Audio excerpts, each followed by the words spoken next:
একদম কম প্রাইজের মধ্যে গায়ে হলুদের কেক কিভাবে নেবেন আজকের ভিডিওতে সেটাই শেয়ার করব। এখানে আমি 4 পাউন্ডের একটা ভ্যানিলা ফ্লেভারের কেক তৈরি করে নিয়েছি আর কেকটাকে আমি আগে থেকেই ক্রাম কোটিং করে রেখেছি। ক্রাম কোটিং করে খুব ভালোভাবে ফ্রিজে সেট করে নেওয়ার পর আমি এখন এখানে মেইন ক্রিমটা দিয়ে কেকটা কভার করে নিচ্ছি।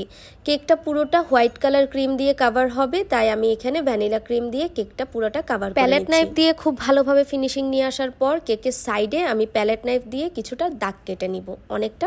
এই ডিজাইনটা করা খুবই সহজ, আপনারা যে কেউ একবার দেখলেই খুব সহজেই পেরে যাবেন। যে কোনো সিম্পল ডিজাইনের কেকের মধ্যে এই ধরনের কিছু ডিজাইন করলে কিন্তু কেকটা দেখতে অনেক বেশি গর্জিয়াস লাগে। এরপর দাগ কাটা অংশগুলোর মাঝ বরাবর করে করে আমি গোল্ডেন কালারের কিছু সুগার বল বসিয়ে দিব। এখন বলি খুব কম প্রাইসের মধ্যে আপনারা কিভাবে এই ধরনের গায়ে হলুদের কেকগুলো নেবেন। শুরু থেকে নিশ্চয়ই আপনারা দেখে বুঝতে পেরেছেন কেকটা ছিল ভ্যানিলা ফ্লেভারের মধ্যে এবং খুবই সিম্পল ডিজাইন। এখানে কোনো ধরনের ফন্ডেন্টের কোনো কাজ নাই এবং অতিরিক্ত কালারেরও কোনো কাজ নাই। একদম সিম্পলের মধ্যে শুধুমাত্র কিছু রোজ বসিয়ে আমি কেকটা ডেকোরেশন শেষ করব। আমাদের সর্বনিম্ন কেকের প্রাইসটা ভ্যানিলা ফ্লেভারের কেক থেকেই শুরু হয়, মানে আপনি যেই ফ্লেভারের কেক নেবেন সেই অনুযায়ী দামটা নির্ধারণ হবে।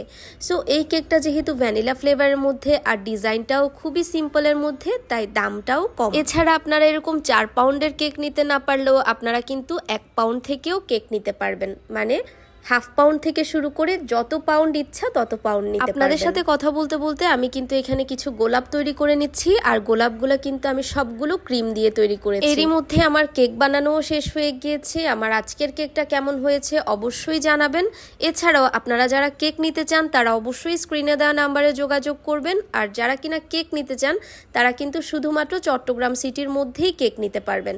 চট্টগ্রাম সিটির বাইরে কেক ডেলিভারি করা পসিবল না। নেক্সট আপনারা কেমন ডিজাইনের কেক ভিডিও দেখতে চান অবশ্যই কমেন্ট করে জানাবেন। আজকে এখানেই বিদায় নিলাম, আল্লাহ হাফেজ।